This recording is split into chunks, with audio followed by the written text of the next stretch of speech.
Okay, so muli po, magandang lalaki ako sa personal. Alright? Para po dun sa mga hindi nakakakilala sa akin, quiz po tayo kasi hindi ko rin kayo kilala, no?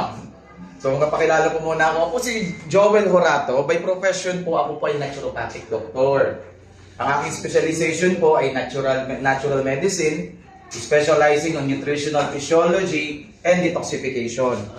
So, pag-uusapan po natin pagdating sa area ko is paano tatanggalin yung lason sa katawan and at the same time, ano yung dapat kainin para matanggal po yung lason. Okay? So, start po tayo. Okay po ba tayo? Okay tayo dyan? Okay? Yes. Dati sige na, ganun lang. Sabi rin, ang pogi-pogi naman ng speaker. Okay. Tanggalin ko lang po ito nung mga may kakanta eh. Alam mo ba? Yeah.